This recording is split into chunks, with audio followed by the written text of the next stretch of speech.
नमस्ते दोस्तों, मेरे YouTube चैनल गोल्ड ड्राइव पर जीवन बदलने वाले एक नए वीडियो के साथ आपका बहुत बहुत स्वागत है। यदि आप नए हैं तो कृपया सब्सक्राइब करें और मेंबरशिप लें क्योंकि यहां आपके मोटिवेशन के लिए नए नए वीडियो आते रहेंगे। इस वीडियो को एक एक करके ध्यान से देखिए और समझें। यह एक बहुत ही प्राचीन कहानी है। एक गांव में एक लड़का रहता था जो बहुत महत्वाकांक्षी था। उन्हें अपने जीवन में कई बड़े काम करने थे, इसी वजह से गांव के कई लोग उन्हें पसंद करते थे और उसकी बहुत प्रशंसा भी की क्योंकि वह बहुत मजबूत, मेहनती और बुद्धिमान था। उसकी मेहनत और लगन देखकर सभी गांव वालों को यही लगा कि यह लड़का जरूर कुछ बड़ा करेगा। वह हमारे गांव की हालत सुधारेगा और हमारे गांव को आगे ले जाएगा। और उस लड़के को भी विश्वास था कि वह जो चाहे बन सकता है, इसलिए वह हमेशा पूरे आत्मविश्वास के साथ चलता था। उसकी आंखों में हमेशा उत्साह और आत्मविश्वास रहता था और यह आत्मविश्वास यूं ही नहीं आया था, यूं कहें कि इसके पीछे कड़ी मेहनत थी। चूंकि वह तलवारबाजी सीखने में घंटों बिताता था, इसलिए वह तलवारबाजी का कठिन अभ्यास करता था, जिसके कारण उसका शरीर बहुत मजबूत और शक्तिशाली हो गया था। ऐसे ही कई बार जब वह फेंसिंग करके घर लौट रहे होते थे तो रास्ते में कई लड़कियां उन्हें देखकर मुस्कुराती थीं और बदले में वो भी उन्हें देखकर मुस्कुरा देते थे। यहाँ तक कि उनमें से एक लड़की उसे पसंद भी थी, लेकिन फिर भी उसने गाने के बोल पर ज्यादा ध्यान नहीं दिया। वह घर लौट आता और अपनी तलवार पर धार लगाना शुरू कर देता, फिर से तलवारबाजी का अभ्यास करता है और इस तरह वह रात में कई ऐसे काम करता है जो उसे एक अच्छा तलवारबाज बनाने में मदद करेगा। अब यह उसका नियम बन गया था। ऐसी ही एक अंधेरी रात में वह लालटेन जलाकर अपनी तलवार पर धार लगा रहा था। तभी अचानक उसे पीछे से धीमी आवाज सुनाई देने लगी। यह आवाज उसका नाम पुकार रही थी। जैसे ही लड़का यह आवाज सुनता है, वह तुरंत हमला करने के लिए तलवार लेकर खड़ा हो जाता है। जैसे ही वह पीछे मुड़ता है तो देखता है कि वहां कोई इंसान नहीं है, बल्कि कोई सफेद और लाल चीज हवा में उड़ रही है। यह सफेद और लाल रंग की उड़ने वाली चीज एक आत्मा है, जिसे आप भूत भी कह सकते हैं। यह आत्मा दिखने में बहुत अजीब थी क्योंकि वह न तो महिला की तरह दिखती थी और न ही पुरुष की तरह। न खुश न उदास, वह बहुत ही अजीब सी भावभंगिमा के साथ हवा में उड़ रही थी। जैसे ही वह उड़ती है, वह कहती है कि मैं वह आत्मा हूं जो मुझे दिखाती है। उस लड़के को यह बात समझ नहीं आई, लेकिन वह डरता नहीं है। अपनी तलवार उठाकर पूछता है कि तुम कौन हो और क्या चाहते हो। आत्मा ने कहा, मुझे किसी चीज की जरूरत नहीं है, मैं बस तुम्हें अपनी ताकत दिखाना चाहता हूं। मैं शो स्पिरिट हूं, मैं तुम्हें वह सब कुछ दिखा सकता हूं जो तुम देखना चाहते हो। आत्मा की यह बात सुनकर लड़का थोड़ा हैरान हो जाता है, लेकिन क्योंकि ये बहुत अजीब घटना थी तो उसने उत्साहित होकर आत्मा से पूछा, क्या आप मुझे कुछ दिखा सकते हैं? तो आप मुझे इस दुनिया की सबसे महंगी तलवार दिखाइए जो सोने और हीरे जवाहरातों से बनी है। यह सुनकर वह अपनी आत्मा को उड़ा देता है और एक छोटा सा बादल बनाता है, जिसके अंदर लड़के को वह चमकती हुई तलवार दिखाई देने लगती है जो पूरी तरह से सोने की बनी हुई थी और उसमें हीरे जवाहरात जड़े हुए थे, जिससे एक योद्धा तलवार चलाने का अभ्यास कर रहा था। यह दृश्य कुछ देर तक चलता है और फिर गायब हो जाता है, लेकिन यह सब देखकर लड़का बहुत खुश हो जाता है और सोचता है कि यह वास्तव में बहुत मजेदार है और काम की आत्मा है। उसके मन में एक और विचार आता है जो किसी भी युवा लड़के के मन में आता है। वह मुस्कुराता है और कहता है, अब तुम एक काम करो, मुझे इस दुनिया की सबसे खूबसूरत लड़की दिखाओ। जैसे ही वह यह कहता है, उसके सामने एक बादल बन जाता है, जिसके अंदर एक बेहद खूबसूरत लड़की दिखाई देती है। उतना ही खूबसूरत जितना उसने आज तक सपनों में देखा है। उस लड़की के काले लंबे बाल और गहरी नीली आंखें, सुंदर चेहरा और बेहद आकर्षक तस्वीर है। यह देखकर जवान लड़का दंग रह जाता है, या यूं कहें कि उसकी आंखें खुली की खुली रह जाती हैं। वह अगले कुछ मिनटों तक उस लड़के को देखता रहता है, फिर अचानक वह तस्वीर और वह बादल उसकी आंखों के सामने से गायब हो जाते हैं, जिससे उस लड़के को बहुत बुरा लगता है। थोड़ी देर बाद लड़के को होश आता है। वह उस आत्मा से कहता है कि तुम एक काम करो, तुम मुझे दुनिया का सबसे ताकतवर योद्धा दिखाओ। यह सुनकर वह आत्मा फिर से एक बादल बन जाती है, जिस पर एक बहुत शक्तिशाली योद्धा का चित्र था। वह बहुत लंबा, चौड़ा, शक्तिशाली और खतरनाक लग रहा था, जो एक एक करके सभी अन्य योद्धाओं को मार रहा था। वह लड़का उस योद्धा की ताकत और तलवारबाजी से बहुत प्रभावित होता है और मन में सोचता है कि एक दिन मैं भी उसके जैसा योद्धा बनूंगा। अब ये सब चीजें देखने के बाद लड़का उस आत्मा से कहता है, बहुत हो गया, मैंने बहुत कुछ देखा है, अब आप यहां से जा सकते हैं। इतना कहने के बाद लड़का वापस अपनी तलवार की धार तेज करने में लग जाता है और अपने काम पर वापस चला जाता है। और आत्मा लड़के की बात के जवाब में बोलती है, ठीक है, अब अगर तुम्हें कुछ नहीं देखना है तो मैं तुम्हारा घर छोड़ रहा हूं, लेकिन अगर तुम्हें कभी कुछ देखने का मन हो तो पीछे जंगल में आ जाना। मैं तुम्हें वहां वो सारी चीजें दिखाऊंगा जो तुम देखना चाहोगे। आत्मा की इस बात पर वह नवयुवक बालक अधिक ध्यान नहीं देता और अपनी तलवार की धार तेज करने में ही लगा रहता है। अब जैसे जैसे हफ्ते बीतते जाते हैं, समय समय पर लड़के को वो सारी बातें याद आती रहती हैं कि उसने देखा था। इसीलिए कई बार लड़का अपने घर के पीछे जंगल में चला जाता है, आत्मा को देखता है और घर वापस आ जाता है। लेकिन एक दिन तलवारबाजी की प्रैक्टिस के बाद जब लड़का बहुत थक जाता है तो वह सोचता है कि चलो आज देखो, मैं आत्मा के पास गया, और अपनी सारी इच्छाएं बताने लगता है। वह कभी दुनिया की सबसे खूबसूरत जगह देखता है, अलग अलग मौसम देखता है। वह अपने कुछ दोस्तों को देखता है जो उसके साथ नहीं हैं, और कभी कभी बहुत सारी खूबसूरत लड़कियों को अलग अलग चीजों में देखता है। इस तरह हफ्ते महीनों में बदल जाते हैं और कुछ महीनों के बाद इस लड़के में बदलाव आने लगते हैं। जहां लड़का घंटों तलवारबाजी का अभ्यास करता था, अब वह हर दिन 1 घंटा पहले घर वापस आता है।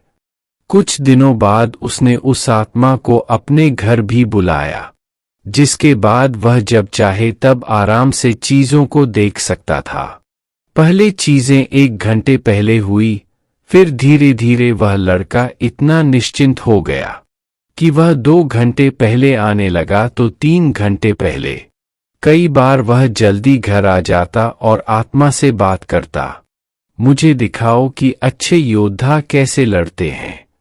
फिर धीरे धीरे यह उसकी आदत बन गई और वह हर दिन अलग अलग योद्धाओं को लड़ते हुए देखता और उनकी लड़ाई का आनंद लेता, और सोचती हूँ कि काश मैं भी एक दिन ऐसा बन पाती। धीरे धीरे उनमें कई बदलाव होने लगे। अब जब वह तलवारबाजी का अभ्यास करने के बाद घर लौटता था और लड़कियां उसकी ओर हाथ हिलाती थीं, अब वह उनकी ओर देखता भी नहीं था। वह उन्हें पूरी तरह से अनदेखा कर देता था, क्योंकि अब उसने बहुत सारी खूबसूरत लड़कियां देखी थीं कि वह भी सोचने लगा था कि काश उसे भी एक दिन उनके जैसी लड़की मिल जाए, और जिस दिन उसे ऐसी लड़की मिल जाएगी तो वह उससे ही शादी करेगा और वह उसके साथ वही रहेगा जिसके वह हकदार है। कई बार वह आत्मा से कहता है कि उस समय दुनिया में जो लड़ाई चल रही थी उसे दिखाओ। वह उन्हें देखेगा और उनमें से एक को अपने नायक के रूप में चुनेगा। वह उसके लिए तालियां बजाता था और खुश होता था, और अगर उसका हीरो हार जाता था तो उसे उसके लिए दुख भी होता था। उसके बाद मैं किसी और को उसका हीरो बना देता हूं और उसकी लड़ाई देखता हूं और उसका हौसला बढ़ाता हूं। अब उसे ये सब करने में बहुत मजा आने लगा। उन्हें इसमें इतना आनंद आने लगा कि अब उन्होंने तलवारबाजी का अभ्यास करने का समय बहुत कम कर दिया है। अब वह कभी कभी अपने घर आता और अपनी तलवार पर धार लगाता, और कुछ महीनों के बाद उसने धीरे धीरे अपनी तलवार पर धार लगाना छोड़ दिया। कई वर्ष बीत गए और उसकी तलवार वैसे ही पड़ी रही, और धीरे धीरे इसमें जंग लगना शुरू हो गया। लेकिन उसे इससे कोई फर्क नहीं पड़ता था, क्योंकि वह आनंद ले रहा था।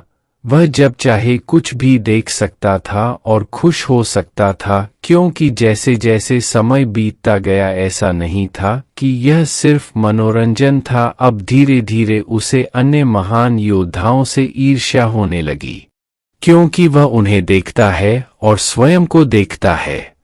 उसे बहुत दुख होगा क्योंकि वह बहुत कमजोर हो गया था, जबकि अन्य लोग बहुत शक्तिशाली थे। एक समय के बाद उसे लगने लगा कि वह कभी महान योद्धा नहीं बन सकता, और जो बन रहे हैं वो उससे अलग हैं। उनमें कुछ खास है, उनके पास बहुत सी ऐसी चीजें हैं जो उनके पास नहीं है, इसलिए वो कभी अच्छे योद्धा नहीं बन पाएंगे। इसलिए अब तक जिन लोगों को वो अपना हीरो मानते थे उनसे वो ईर्ष्या करने लगे, उन्हें गालियां देने लगा और उनमें गलतियां निकालने लगा। अगर वह कभी दौड़ने भी जाता तो अच्छे से नहीं दौड़ पाता। उसका शरीर बहुत भारी हो गया था और उसकी तलवार और ढाल का वजन भी भारी लगने लगा था। उनकी चपलता और तलवारबाजी कौशल भी कम होने लगे थे। ऐसे ही कुछ साल और बीत गए और लड़के ने अपने बड़े सपने देखना छोड़ दिया। अब वह योद्धा नहीं बनना चाहता था। अब वह उस आत्मा की मदद से बार बार कोई युद्ध देखता है और उनसे लड़ने की कोशिश करें, भले ही उसकी उम्र 30 वर्ष से अधिक हो। वह अकेला है, अपने जीवन से परेशान है, लक्ष्यहीन है और उसके जीवन में कुछ भी अच्छा नहीं है। एक रात वह अपने कमरे में बैठा हुआ था और जैसे ही रात के 12 बजे कोने में बैठी आत्मा अचानक जोर जोर से हंसने लगी। उस आदमी ने उसे देखा और चौंक गया। पिछले 10 सालों में आज तक आत्मा ने अपनी कोई भी भावना व्यक्त नहीं की थी। वह बस एक गुलाम की तरह चुपचाप उसकी हर बात मान रही थी। लेकिन आज वह हंस रही थी और आज 10 साल बाद उसने कुछ ऐसा कहा जिसे सुनकर वह आदमी एकदम सन्न रह गया। आत्मा ने कहा, अब मेरा यहाँ का काम समाप्त हो गया, मेरा उद्देश्य पूरा हो गया। डरते हुए उस आदमी ने पूछा, आप क्या कह रहे हैं? यह सुनकर आत्मा फिर जोर जोर से हंसने लगी और कहा कि अब मुझे वो राज जरूर बताना चाहिए जो मैंने पिछले 10 साल से तुमसे छिपा कर रखा था। असल में मैं एक शैतान हूं और इस दुनिया में सभी बुराइयों की जड़ हूं। एक राक्षस आज रात इस गांव पर हमला करेगा और भविष्यवाणी में कहा गया है कि आपका जन्म उस राक्षस को नष्ट करने के लिए हुआ है। आप इस दुनिया के सबसे महान योद्धाओं में से एक बन सकते थे। आप वह योद्धा थे जिसने हमारी बुराइयों को नष्ट कर दिया, लेकिन अब बहुत देर हो चुकी है, आप कुछ नहीं कर सकते। अब हम इस गांव में भयानक विनाश करेंगे और सभी अच्छी आत्माओं को अपने साथ ले जाएंगे। यह सब सुनकर उस आदमी के होश उड़ जाते हैं, लेकिन फिर भी वह हैरान होकर पूछता है कि तुमने 10 साल तक इंतजार क्यों किया? तुम मुझे 10 साल पहले भी मार सकते थे। तब आत्मा ने कहा, देखो ये तो बस भविष्यवाणी में बताया गया था कि इस संसार का कोई भी राक्षस, कोई शैतान, कोई भी योद्धा तुम्हें हरा नहीं सकता। और मैं तो एक छोटी सी जान हूं, तुम्हें छू भी नहीं सकती, लेकिन अगर तुम्हें कोई हरा सके तो मैं वह आप स्वयं होंगे। इसीलिए मैंने तुमसे लड़ने के बजाय धीरे धीरे तुम्हें जहर दे दिया, तुम्हें ऐसी ऐसी कल्पनाएं दिखाईं, तुम्हारे साथ ऐसे ऐसे काम किए जिससे तुम अपने लक्ष्य से भटक गए और धीरे धीरे कमजोर हो गए। आज तुम इतने कमजोर आदमी हो गए हो कि न तो अपनी रक्षा कर सकते हो और न ही इस गांव की। यह सुनकर उस आदमी का दिमाग पूरी तरह से हिल गया। उसे एक बड़ा झटका लगा और उसके पेट में दर्द होने लगा। उसे इतना दर्द हुआ कि वह जमीन पर गिर पड़ा और धीरे धीरे दर्द से कराहते हुए बोला, क्या मैं उन खूबसूरत लड़कियों को एक बार फिर से देख सकता हूँ? इस पर बुरी आत्मा ने हंसते हुए कहा, हाँ हमेशा, लेकिन सपने में। दोस्तों, यह कहानी हमारे आज के समय पर भी बिल्कुल फिट बैठती है। और अब तो आप समझ ही गए होंगे कि आज के समय में हमारे लिए वो शैतान कौन है। Internet, social media, porn, drugs और ऐसी कई लतें जो आज की पीढ़ी को लगातार कमजोर और उद्देश्यहीन बनाती जा रही हैं। बचपन में सपने देखने वाला हर व्यक्ति उन सपनों को काफी हद तक पूरा कर सकता है, लेकिन जैसे जैसे वह बड़ा हुआ उसे आराम की लत लग गई, बिना मेहनत के चीजें हासिल करने की आदत पड़ गई, काम को टालना उसकी आदत बन गई, उसमें ऐसी लत लग गई जिसने उसे उसके लक्ष्य से भटका दिया। इसलिए वह बड़े तो हुए लेकिन उनके सपने छोटे होते गए और उन्होंने अपने सपनों को छोड़ दिया। आज के समय में इंसान की जिंदगी इतनी आसान हो गई है जितनी पहले कभी नहीं हुई। आज इंटरनेट के माध्यम से वह जब चाहे कुछ भी देख सकता है और खुश रह सकते हैं। इसके लिए ज्यादा मेहनत नहीं करनी पड़ती। आजकल रोजमर्रा की जरूरत की चीजें भी आसानी से मिल जाती हैं। इसके लिए पहले व्यक्ति को काफी शारीरिक मेहनत करनी पड़ती थी। आज का आदमी इंटरनेट पर आसानी से जान सकता है कि वह क्या बनना चाहता है या उसका परिणाम क्या है, और खुश हो सकता है, जो उसके मस्तिष्क को सस्ता डोपामाइन देता है। अब क्योंकि मस्तिष्क को उस परिणाम का डोपामाइन प्राप्त हो गया है, इसलिए वह वास्तविक जीवन में उस व्यक्ति को प्राप्त करने के लिए जोर नहीं देता है। इसके बजाय वह अधिक सस्ते डोपामाइन की तलाश करता है। लोगों को इंटरनेट पर इसे देखने और उसके लिए जश्न मनाने के लिए प्रेरित करते रहते हैं, जिसके कारण व्यक्ति इस नकली खुशी हार्मोन की कल्पना का आदी हो जाता है और असल जिंदगी में वह चुनौतियों का सामना करने से भागने लगते हैं, जिसके कारण आज के पुरुषों का टेस्टोस्टेरोन स्तर लगातार गिरता जा रहा है, जिससे वह कमजोर और उद्देश्यहीन होता जा रहा है। इसलिए जरूरी है कि हम इस आभासी और नकली दुनिया से बाहर आएं और वास्तविक जीवन में चुनौतियां लें और उन्हें पूरा करें। लेकिन सबसे ज्यादा इसमें महत्वपूर्ण बात है फोकस। बिना फोकस के कोई भी लक्ष्य हासिल नहीं किया जा सकता। जरूरी है कि हम अपना ध्यान सभी प्रकार के व्यसनों से हटाकर अपने काम पर केंद्रित करें। लेकिन आज की दुनिया में इंटरनेट के भटकाव के बिना रहना लगभग नामुमकिन है। इसलिए जितना हो सके खुद को हर तरह के भटकाव से दूर रखकर अपने लक्ष्य पर ध्यान केंद्रित करने की कोशिश करें, क्योंकि भटकाव हमारे सपनों को सिर्फ अपने ही बनाकर छोड़ देता है। मुझे आशा है वही बनोगे जो हर दिन करोगे। यह बेस्ट मोटिवेशनल स्टोरी पसंद आएगी। अगर आई है तो इस कहानी को लाइक एंड चैनल को सब्सक्राइब जरूर करें, और वीडियो में इतने तक बने रहने के लिए आप सभी को बहुत बहुत धन्यवाद। मिलते अगली वीडियो में और एक नए कहानी के साथ। तब तक के लिए धन्यवाद।